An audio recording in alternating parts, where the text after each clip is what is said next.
Good morning, everyone. Here we are on Drink Up on our Saturday morning. We're live on Reel with myself, Sam Anderson, as always, and this week with us, Gabe Spiller. Good morning, Gabe. Good morning, guys. It's a pleasure to be here. Great way to start the weekend. We are Yeah. okay. Well, thanks for spending it with us. Absolutely, super happy to have you, man. We'll get right into it, dude. As we were talking about before we got on, you and I mean, we know each other. We met a little bit on the phone. I want to say like 4 or 5 months ago now. That sounds great. That sounds right. Which is crazy because it's just been a blur. But yeah, if you want to, I mean, start with not what you've been up to, but just what you do and what you're looking to do. Hell yeah. Yeah. So I think, I feel like I can answer that question a couple of different ways, but I think just to ground it a little bit, I feel like what is maybe the most fascinating thing about what we're trying to do and what we're doing.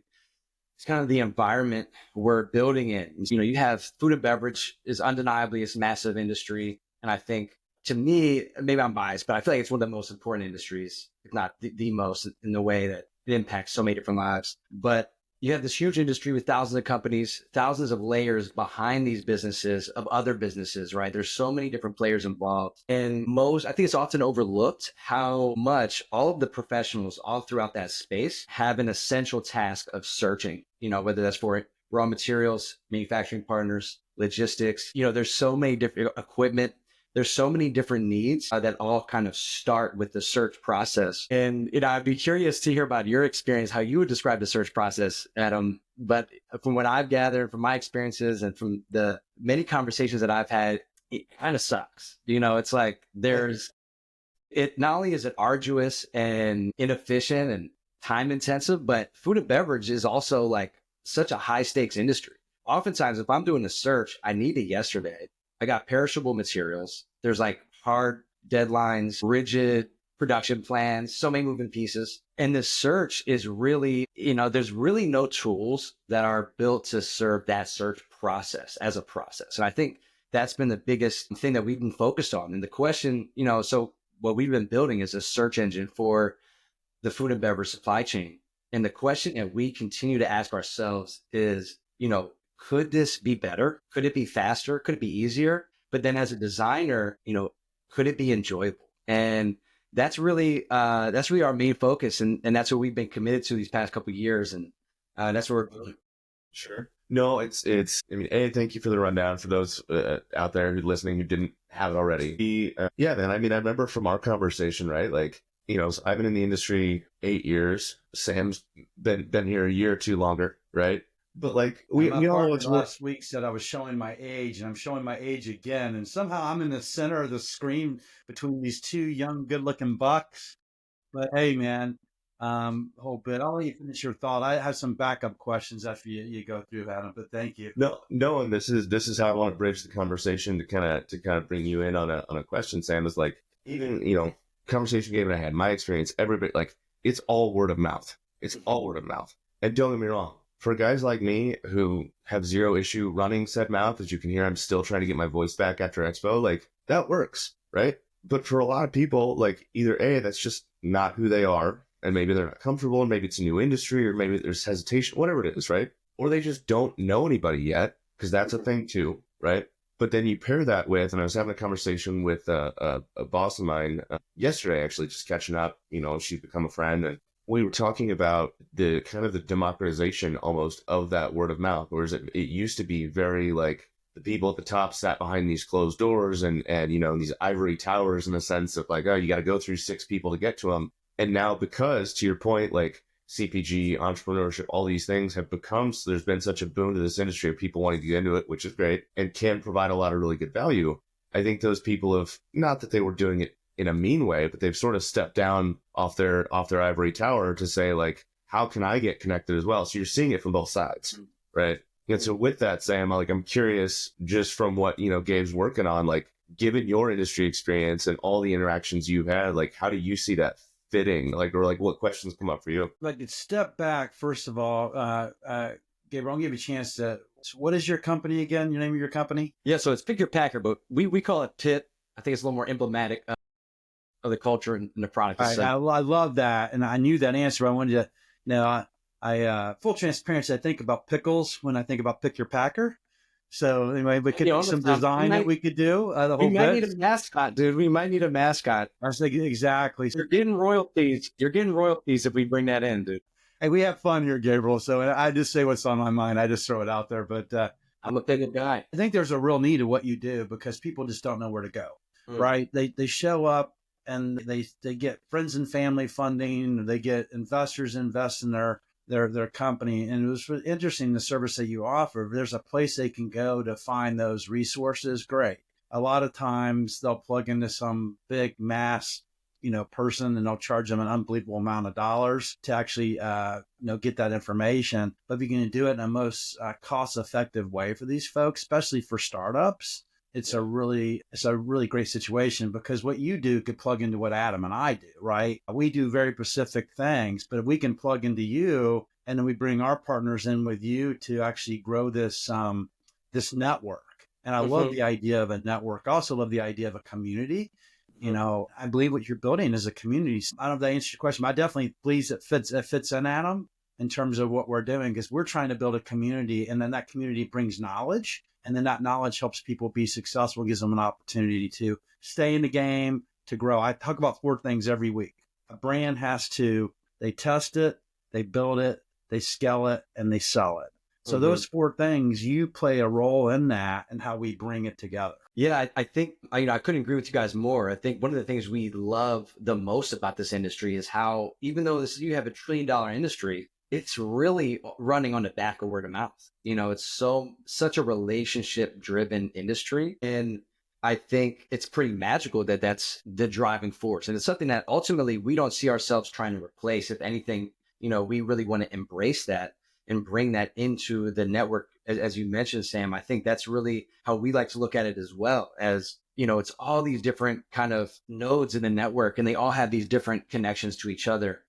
I think one of the things that excites me right now is, Sam, as you mentioned, so many people are kind of coming in, and probably the first thing they think about is the brand, funding, marketing. But what I feel like I'm starting to see, and what we're bullish on, is some real love and shine getting to the ops community. And I think operations, to this point, for a lot of emerging startups and emerging brands, it's kind of like an afterthought. It's like, all right, we'll figure out how we actually build the product later. And we'll figure out how we get the right partners to do. Doesn't that come first? Doesn't the product come first before That's my point, right? But I feel like that is usually, it's unfortunately, I think, kind of reverse engineered typically. And I think that we're banking on that change. And I think we're seeing a bit of a shift towards an understanding. I mean, the current landscape is pretty crazy right now, just with tariffs and all the geopolitical tensions. If you're in food and beverage, the margins are already crazy. But if you add 25%, 10% to our lids for our, jars, like all of a sudden. Yeah, I was talking about like aluminum and stuff. My gosh, it's brutal. Yeah. Actually, I do a little a newsletter that I'm happy to share with you, but just trying to, I'm just researching the impact. Everybody thinks, well, that's just impacting everybody out of the U.S. I'm just a U.S.-based brand. I'm like, I got news for you, man. The tariffs are going to impact you too. Cost of lumber, cost of aluminum. It's going to hit everybody. It's easy to overlook how, what the ripple effects are. And I think when it comes to industry like food and beverage, it's like all of a sudden, okay, yeah, I got the supplier for bags, but now all of a sudden I probably just need 3 suppliers just so I can have backups for my backups in case there's a delay, in case costs go up. I saw a really interesting post a couple of days ago. This woman was talking about how brands are held to a different standard than suppliers per se in like an extended contract. So if a brand locked in a contract to pay a certain price for a raw material, they have to honor that contract kind of no matter what. But the supplier, if their costs go up, they can just change the price even though there was a contract in place. And so it's not as binding on the supplier side or the raw material side. And it's a lot more complex with contract manufacturing, but I'm sure the same principle applies.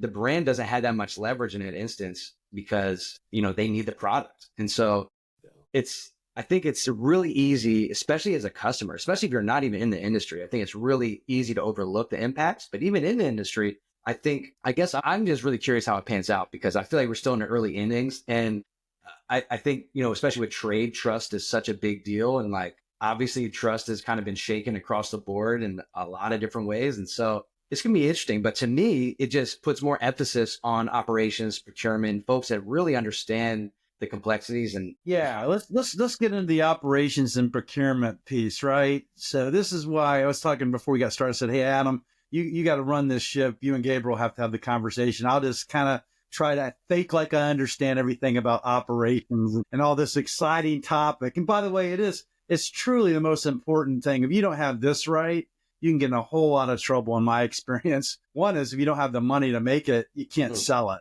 mm-hmm. Got to remember that. If you don't have the money to make it, you can't sell it. And I've experienced that as well as Adam's experienced that. And I'm sure, Gabriel, you have too. So let's get into like your company, what you do in this operations piece. It's a mystery to me. So let's educate me and everybody else that's listening. I would say the biggest thing that we learned was, when we started, Sam, along the lines of your thinking, we're like, all right, this is going to be great for startups, people that don't have the network, people that don't know who to go to, and just to find some options. But what we actually found is that wasn't who we were building this for.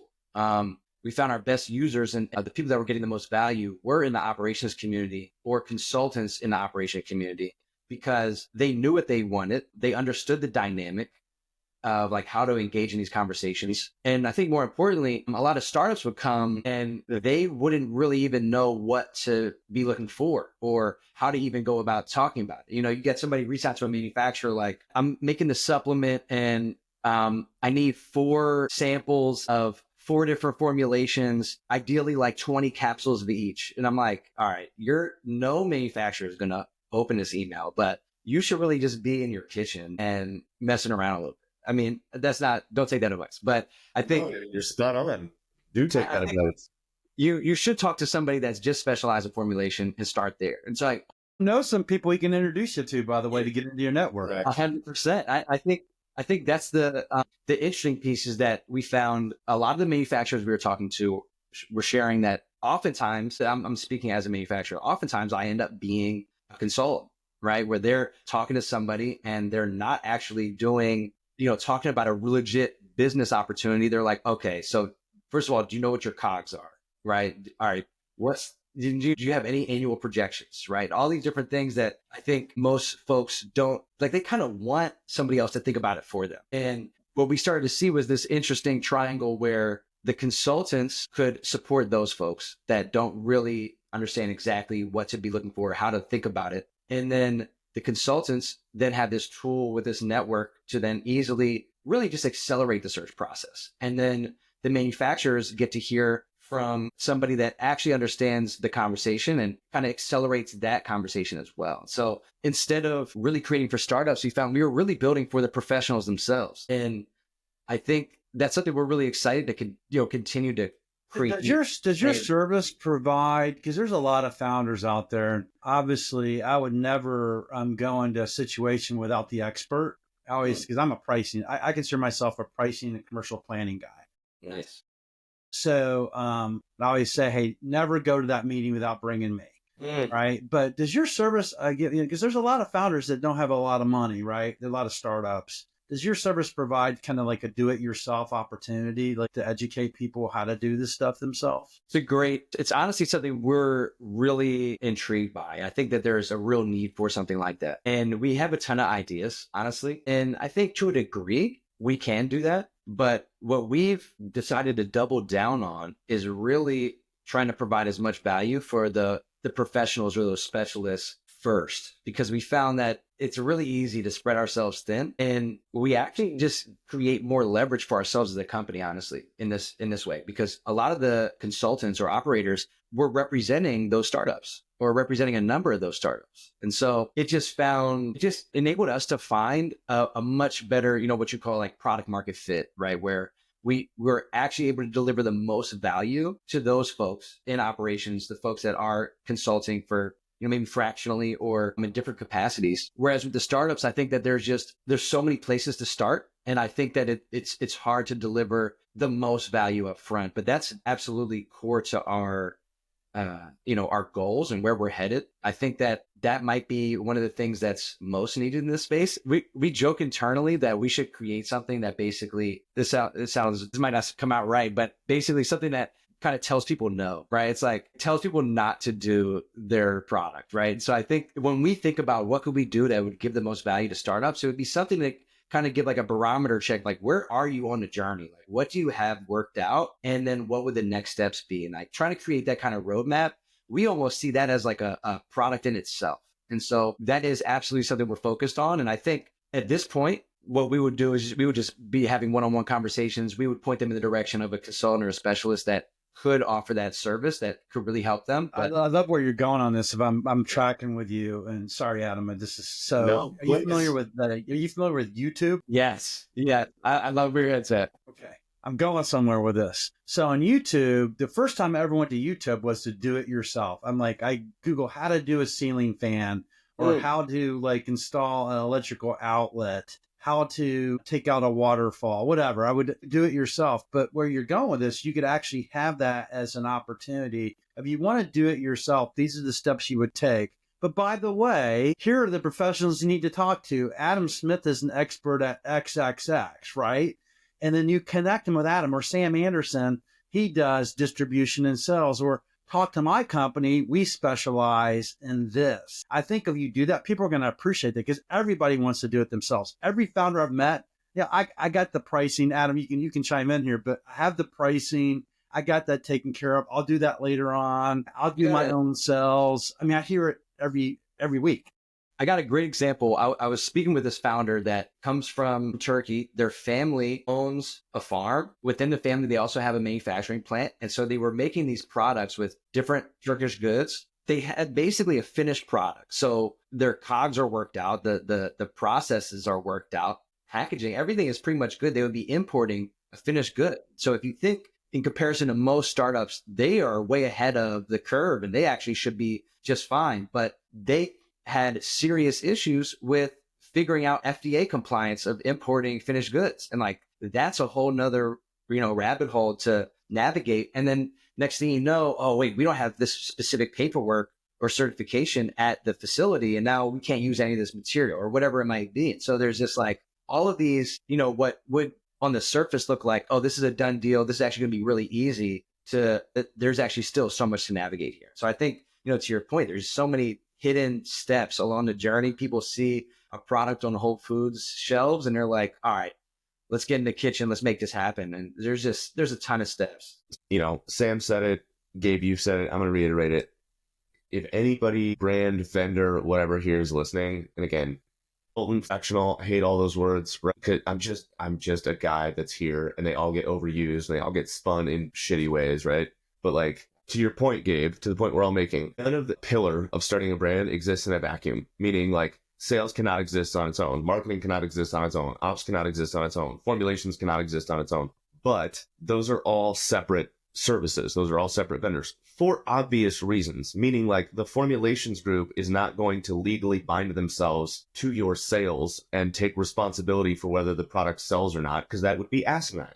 Right. So I get it. Again, the conversations we all have all the time is like, okay, yes, you don't need to pay each of those pillars $1 million a month to be involved, but have someone near you that you can have a conversation with to say, okay, you're doing that over on that pillar, but also think about this. You're doing, because they're all intertwined and they're going to continue to be. And all of my work, as is all of Sam's, as is all of yours, I'm sure, Gabe, is trying to get brand owners who have gone so far down one pillar because it's what they know. Right. It's what they're familiar with, or it's what they like, it's what's fun. And they've completely ignored the other 6, 10, 8, whatever. And you're like, shit, we got some catch up to do. I love what you're saying. Yeah, I love what you're saying because I was with a cybersecurity company. I put a crap load of money in. I won't say what I did, but these were all like military guys and they were so focused on the product and the development of the product and making the product. And they put all their money there. You know what they missed? They didn't get any sales. They didn't drive any revenue in the door. Guess what? They're out of business. And it's cybersecurity, for goodness sakes. Wow. Yeah. So Gabe, I want to take, and I'm going to do this again at the end because I think it's important. When we first spoke, there was nowhere for me to go, but I just did it while we were talking. Fill folks in on your website, how they can get, signed up for using this tool, how they can interact now. I just filled all that out for myself, but do me a favor. We want to hear it straight from you. Give us an explanation. Hell yeah. You want to share the screen too. If you have any materials, you can share your screen and walk through too. We're high tech here. I love that. I think, part of me is really tempted to bust something out, but I really want to, I guess, first, just to answer Adam's question. It's like, if you go to our website, pickyourpacker.com, you'll see you can sign up for our wait list. It's not pickles, everybody. It's Pick Your Packer. But I think about pickles every time. Yeah. That's the mascot. Yeah, you're going to see some merch out, and it's going to have Sam's face on the back. That's amazing. Yeah, so sign up for the wait list. And then, as Adam mentioned, you could also apply to join PIP Labs, which is our testing community. And basically, if you join our testing community, you'll get access probably in the next couple of weeks. And so for a long time, for about a year, we had an open beta that was just accessible to the public, which people were using, and gave us an opportunity to really understand what the kind of pain points are.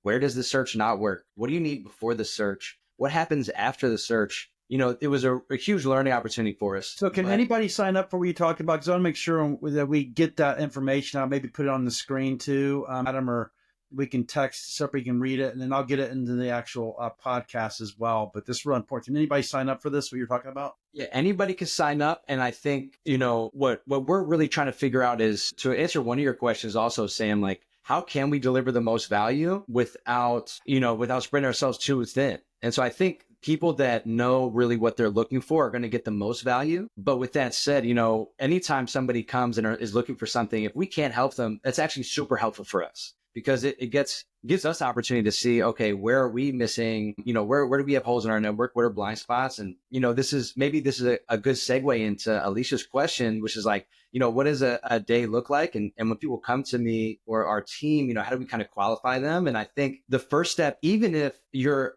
this kind of fits for even before we have a product, our first step is really just to kind of get into the weeds of where is somebody at. And that's really going to determine a lot of how we can help and what kind of shape that takes. So I want to know, what is the product, right? Has it been produced before? Is it already in market, or do you have a commercialized formulation? Is it, let's say it's not any of those things and you're really looking to just get started, that actually really helps. Because now instead of being like, okay, here's this huge network we can tap into, it's like, okay, actually, no, here's the 10 people you should reach out to. And so that's actually really helpful. Really just starts with the conversation.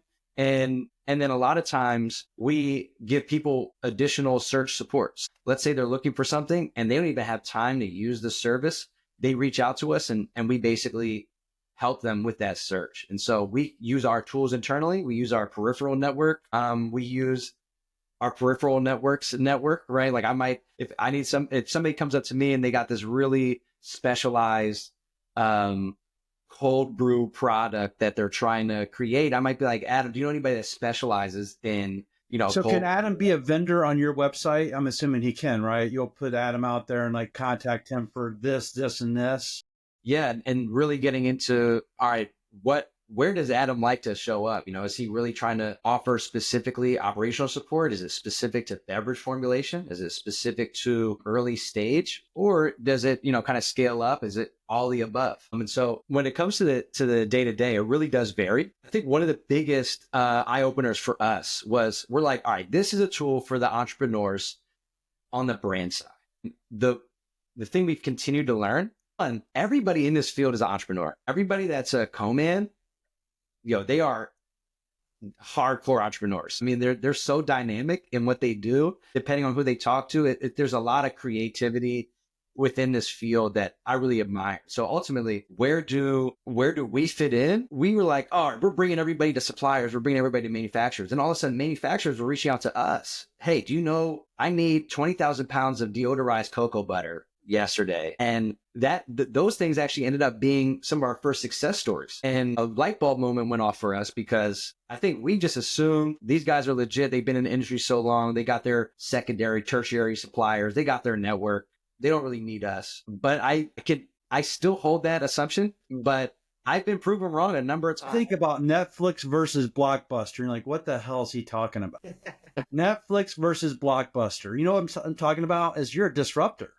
because there's people that have the book and they're keeping their book closed over here going, yeah, you can come talk to me, but there's a price. Well, you know what? You know what I would add to that? Especially in the co-man space. Yeah. I was just touching on it. You know, these guys they're a brand for this person. They're a supplier for this person. They're a co-man for this person, tooling for this guy. They're wearing so many hats. The last thing they have time to do is update a website. And I think it's, you know, when we started, I'll admit, when we started, we were like, this is going to be a great business that we're going to build on generating leads. But the truth is, not only is that just like a second order effect with so many variables, but it's actually not an issue. You know, co-man might have the worst website and do 100 million in revenue a year, right? And so it's like, there's really no correlation. And a lot of these guys are actually, the problem really is like they have too many leads. It's like trying to figure out who knows what they're talking about, who's viable, who's not. And it's trying to determine that quality is, I think, really more of an issue. And so in an environment where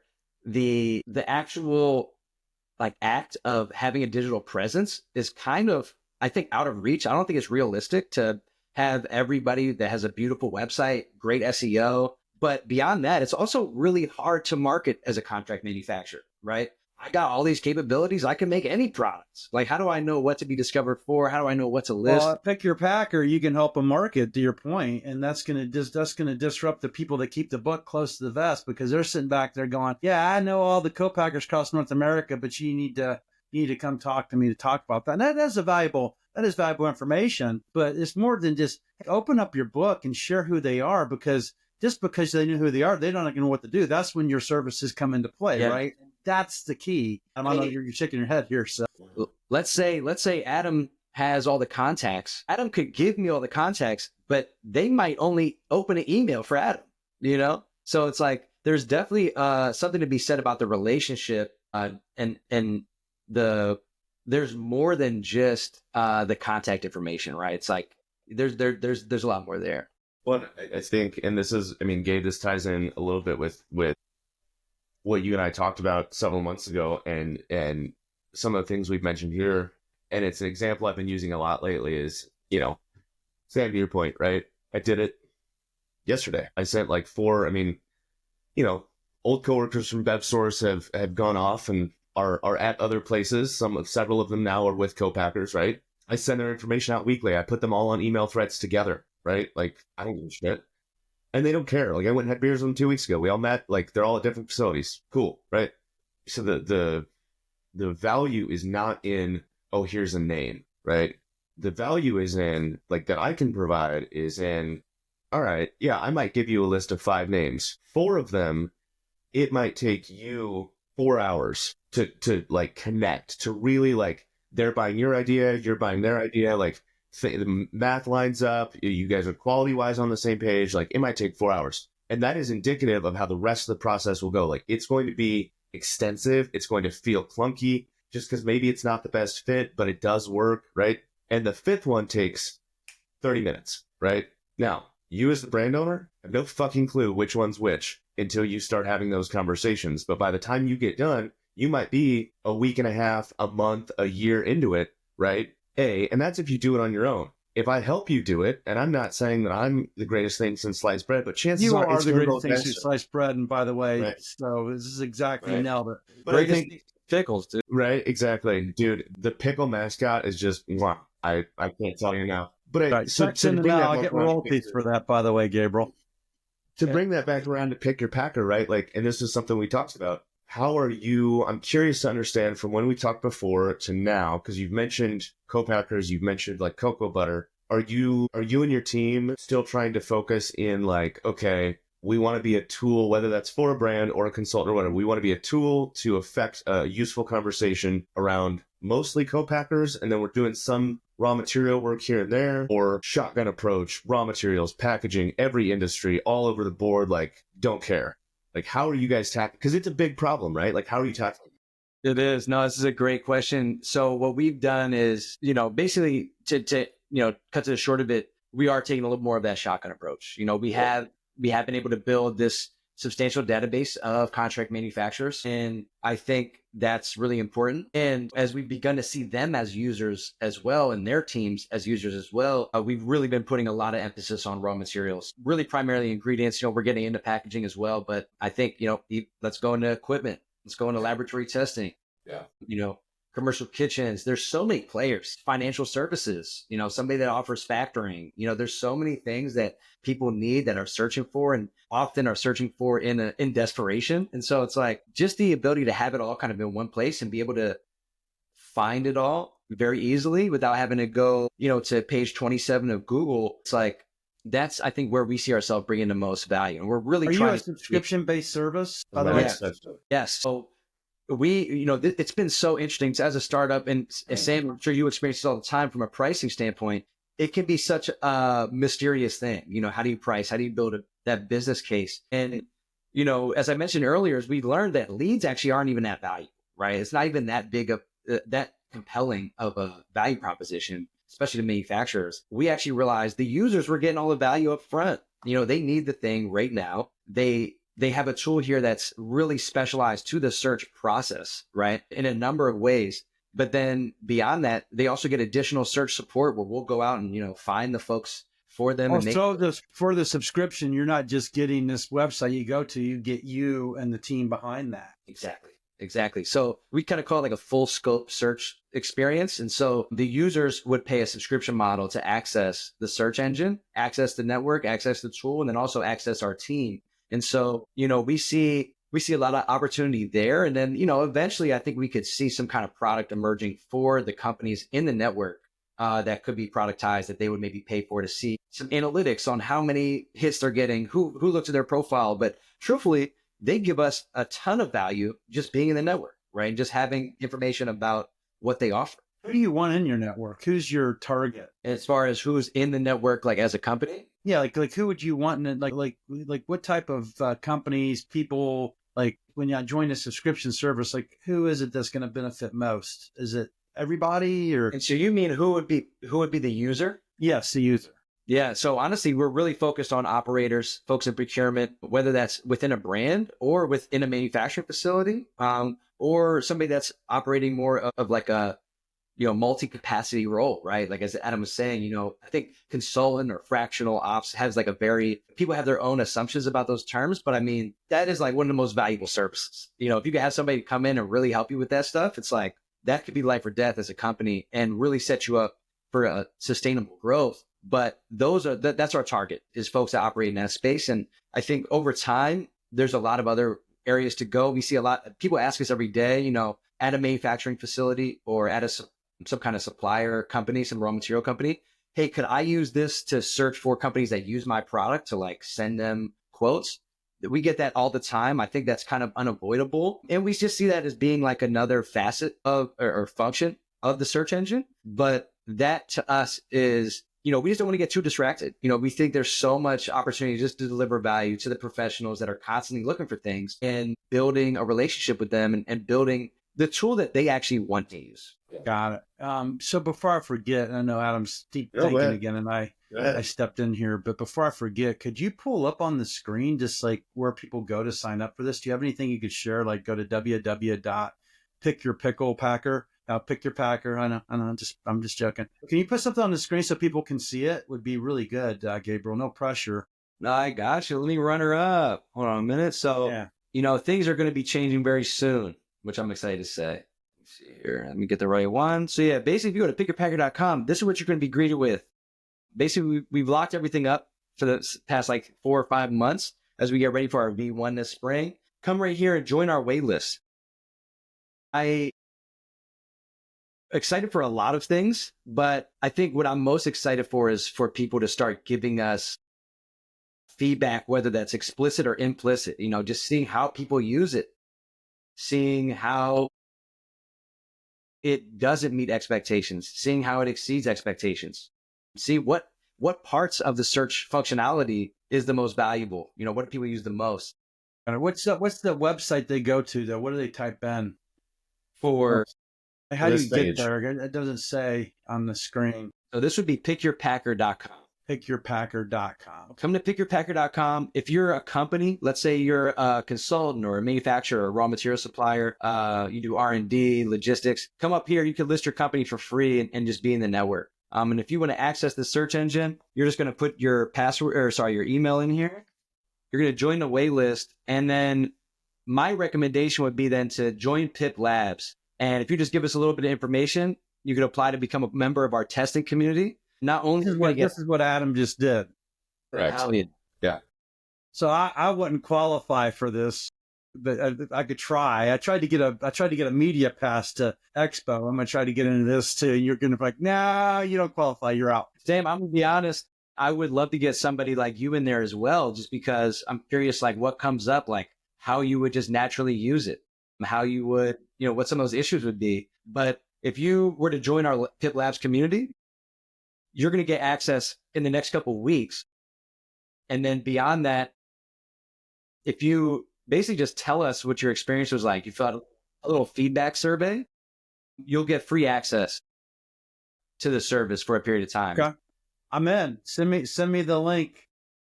Yeah, See, I got to snake my way in there, Adam. See how that worked? It's in the I love it. And I'll tell you why here in a second. I put the website in the chat, Sam, so it's in that chat. Nice. thread. I was just gonna do that. Good. Oh, awesome. So and I'm gonna give my own 2 cents on this. I'm gonna give an example from someone Sam and I had lunch with this week. And then I'm curious, Gabe, what your experience with people has been. Sam and I had lunch with a guy named Ryan Bachman here in the cities. Shout out Ryan. Shout out Ryan. When you talk about doing like coffee and tea and dairy and that, like Ryan's a wizard. He literally built out the basement floor of his house to be a lab. It's like, yeah, like That's it's legit. That's our next tour, by the way. We're gonna have even lunch in the lab. Oh shit! Is it ISO certified in there? You'd have to ask him. I'm not sure. But that sounds cool. But so like he and I have a project that, we talked about over lunch and we're working on together. And I told him, I said, if you're open to it, like I've got a contract with the brand for just some very minimal hour a week. Like, hey, I'm going to walk you through who's who in the zoo, talk to you about the big picture process, things to think about, bounce ideas, right? Ryan's going to be doing the brunt of the work right now because he's got to build the formula, right? So I'm talking to Ryan about that, and we're getting everything kind of quoted and figuring out numbers. And I said, if you're open to it as the formulator, I would love to sit on the calls when you're formulating, not to charge anybody for it, but just so that I'm up to speed on what's happening and we don't have to play this game of telephone with the brand owner, right? And Ryan was like, dude, like, you'd have thought I told him it was Christmas morning. He was like, dude, I would love that. That's amazing. Please. Right? Like, it makes my life so much easier. It makes the handoff better when I'm done, blah, blah, blah. I'm like, all right, cool, good, right? We're on the same page. The point I'm getting with that is, like, even for myself, and Gabe, we talked about this before, where I was like, dude, I'll send you everybody I fucking know and their brother, right? Because it happens constantly where somebody will come to me and go, hey, I need help with X, Y, and Z. Like, cool, X and Y, I got you. Z, I have no idea, but call this guy, right? Mm-hmm. So if I have somewhere that I can say, yeah, let's do it, but we need like 3 other people in on this conversation, and I don't know someone, pick your packer. Come on. Like, let's go get everybody. You could create pods out of this too, Gabriel. It's something to think about in your business. So as people come together in the community, help them create some pods together. So you can like start the pod. I'm like, okay, Adam, Sam, and Ryan in this pod. And this is what they did. Love that. I love that. So Gabe, I'm curious, like, as you talk to, for example, these co-packers who have used your service for something, or who maybe are like, hey, how can I get in touch with brands? Like, have they also just been willing? They're like, oh, these 12 people should also be doing it because I constantly get asked to send folks to them, and I'd rather just not have to do that and save myself the 20 minutes every time and say, if you don't want what we're offering, go here. There's a litany of options, right? Like, is that happening? Yeah, I would say there's 2 things. One, we definitely get a lot of referrals I've seen a lot of referrals from commercial kitchens. So somebody's there, they're looking for a certain thing. They're like, yo, honestly, talk to these guys. They might have somebody for you. But on top of that, there's often a situation where, Adam, to your point, like, all right, this was a great first conversation. I really have a great idea of where this is going, but there's still some missing pieces. And I think where we see ourselves fitting in is kind of like an asset for folks in positions like yours, where let's say you do have a paying client and they're like, all right, I need you to help me with all these things. I think what we hear from a lot of folks is two issues. One, people just expect you to do that, right? People just expect like, oh, can you just conduct this search for me? Like, can I just be like a value add service here? And then beyond that, they expect often like a guarantee, like you're going to find somebody that's going to work out. And the truth is that's just like, it's the wrong way to think about it, but also Go ahead. it's just not realistic. I could reach out to 100 manufacturers. I might only get a response from 20 of them. Out of those 20, I might be able to get a phone call with 5 of them. And out of those 5, 3 of them are actually like a fit. They meet they have all the certifications, the capabilities. They're in the right locations. There's still about 60 different variables that could make or break that. You just described what we do in distribution, by the way, because people think, hey, I'll just give you a commission. You can just walk me right into Reyes, right? And I said this last week, yes, no, maybe. I mean, it's yes, no, maybe. But what I can do is I'm going to give you a shot to talk to the right people. I'm going to work with you to build your planning, right? To give you I'm going to optimize your opportunity. But there's no guarantees. Yeah. And that's where, I'm putting words in Gabe's mouth. But, for anybody out there that's hearing this conversation thinking like, oh, this is specifically for co-packers or for operations folks or for procurement folks. I mean, don't get me wrong. Yes, I intend to use shit out of it. Right.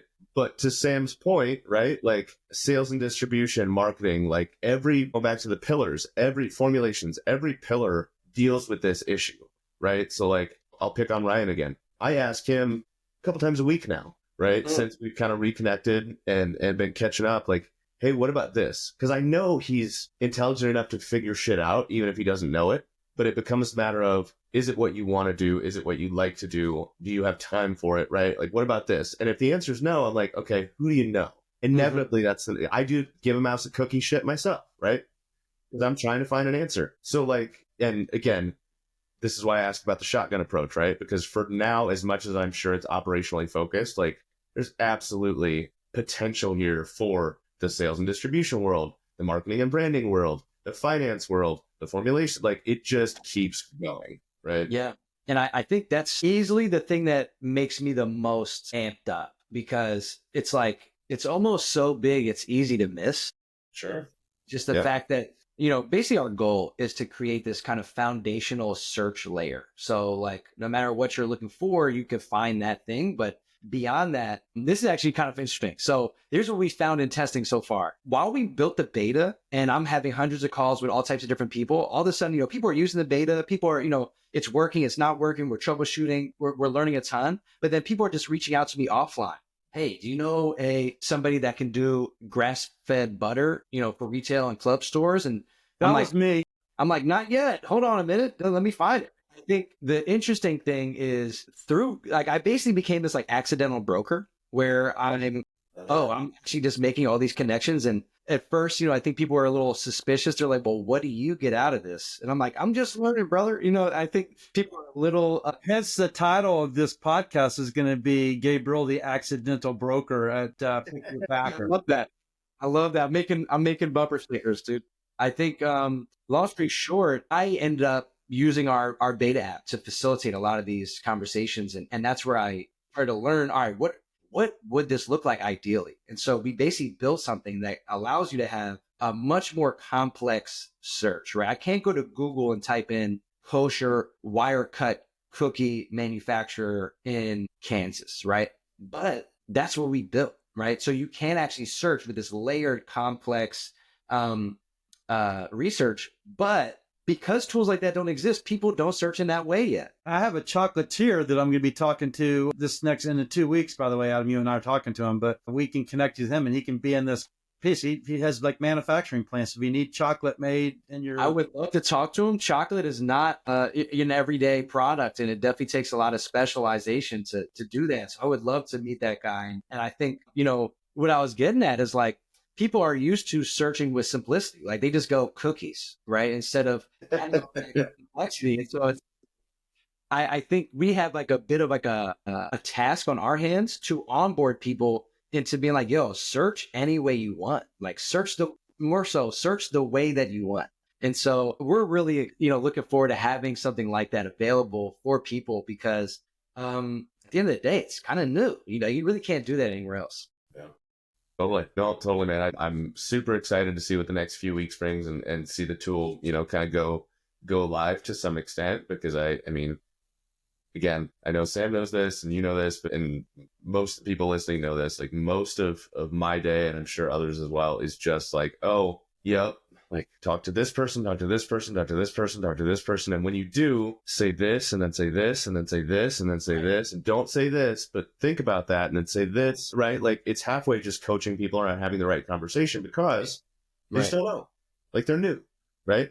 No, it's super exciting. Well, with the last, maybe 10 minutes or so we've got left here, I mean, Gabe, is there anything we haven't touched on that you wanted to go over? That's a good question, man.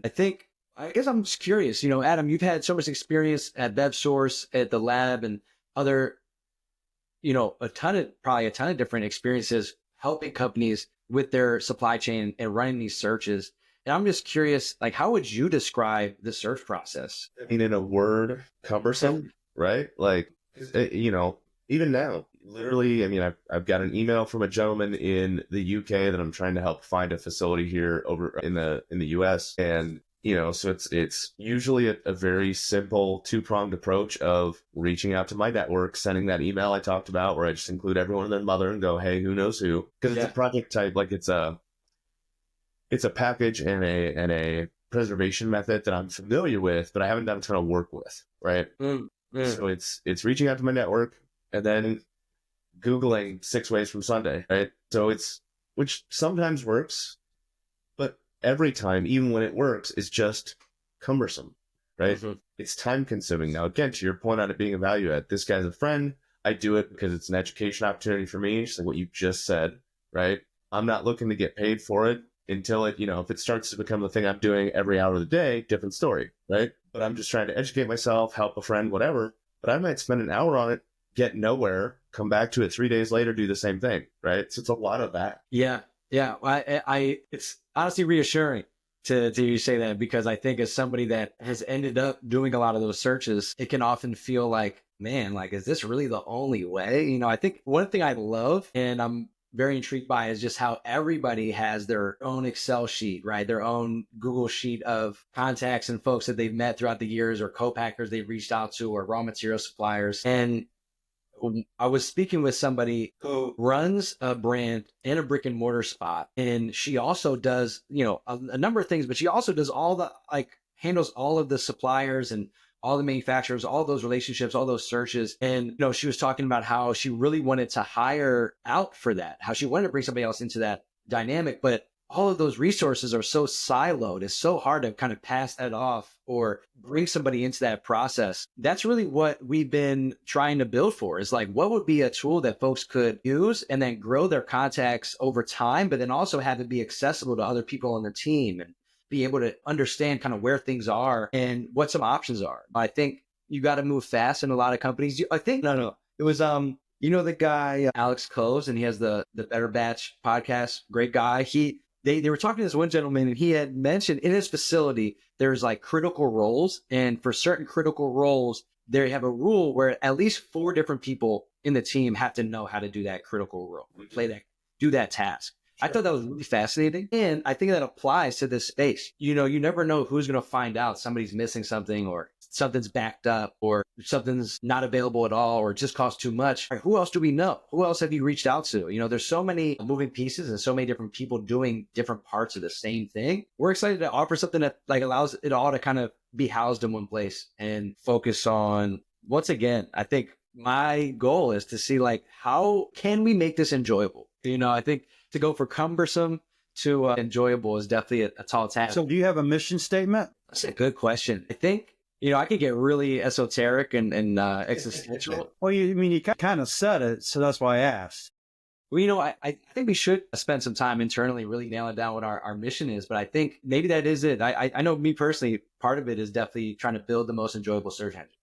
Yeah, I think that right there, capture it right here, put that everywhere when you lead with it, because that's your why. And when you know your why, you're really clear and where you're headed, right? So, you obviously want to make this enjoyable experience and give these people these resources so that they can, optimize their businesses, right, and bring this community together. So I think it's really, really wonderful to have you on today, Gabriel. I have one question for you, and then Adam can wrap up. And I'll say see you later, bye to everybody, or bye, see you later. Never say bye. I always say bye, see you later. But what do you like? What's the two things you want to leave everybody with about, pick your packer? The two things you want people to know that you either want them to do or you just want them to know leaving this podcast today. Well, first off, pickles. No. I don't know. By the way, I don't know. Every time you talk, these bubbles come up, and I know I use my hands a lot, and I get a lot of. There you go. Look at that. It's production. Yeah, I don't think mine will do it on here because I think it's on your phone. But anyway, that's brilliant. Yeah, no, I got a whole visual effects team over here. We're making things happen. But I guess things I would leave. One, join the wait list. Apply to PIP Labs. Get early access. I would love to hear from you. I would love to know what you're working on and see how we can help. This is definitely an exciting phase in our journey, and we would love to have anyone in the industry really be a part of that. And we feel like we have so much room to run as far as value we could create, but we can't really do that without hearing from people themselves and understanding exactly where they're at. So yeah, join the waitlist, join PIP Labs, and also reach out to me on LinkedIn as well. I guess the other thing I would add is this is one of the most capital intensive, time intensive industries. And I think food and beverage makes up, I always talk about how it makes up like 20% of US manufacturing, and nobody even knows it exists. And I think there is so much power in our food system and in our, like what really fascinates me about this industry is you see consumers and customers driving more, pushing the needle a little bit further than regulators. In a lot of instances, we're seeing a lot of companies reformulate. I mean, artificial dyes is another story, but when we look at something like seed oils, be very controversial. There's no regulation on seed oils, but because customers have been building their own awareness and making different choices, you see all these different companies reformulating. And so I guess the last thing I wanted to say here is like, it is such a powerful industry. I think there's so much leverage within food and beverage and within food systems in general, whether you're just a customer, operator, or a manufacturer, a brand owner, there's so many different players and everybody brings so much value. I think that it's easy to miss. And I just think that it's one of the most creative industries, one of the most powerful industries. And I just want to, send some love and respect to everybody that's in it right now, because I think it's a very interesting time and we see some big acquisitions, but I think if you're on the ground, there's a lot of moving pieces, a lot of uncertainty, and it's not for the faint of heart. And I think it's I'm definitely rambling right now, but I think that we're gonna make it easier on everybody though. Go to pickyourpacker.com, sign up on the wait list, and then if you can get into that special group, which I think I'm in, Adam. I think I'm in, man. I think you're in, dude. I think you're in. But yeah, we really do appreciate you joining us, Gabriel. It's just been a pleasure. And everybody, thanks for joining us on Drink Up. Adam, any closing thoughts? And we'll just wrap up. No, I think, shouldn't say no. Yes, I think I'll leave everybody with, thanks, Gabe, for being on. Obviously, super excited to hear what you have going on. Thank you, Sam, for letting me kind of take lead today. If you took anything away from this, go check out pickyourpacker.com and just be open to connections and conversations and connecting with anybody and everybody. And if you felt like in the past you've had to put up walls, stop and just sit down and have a conversation. But with that, everyone enjoy your Saturday. Thanks for coming to Drink Up Live on Reel with myself, Sam, and Gabe. We'll see you next week. Yeah. All right. We'll see ya.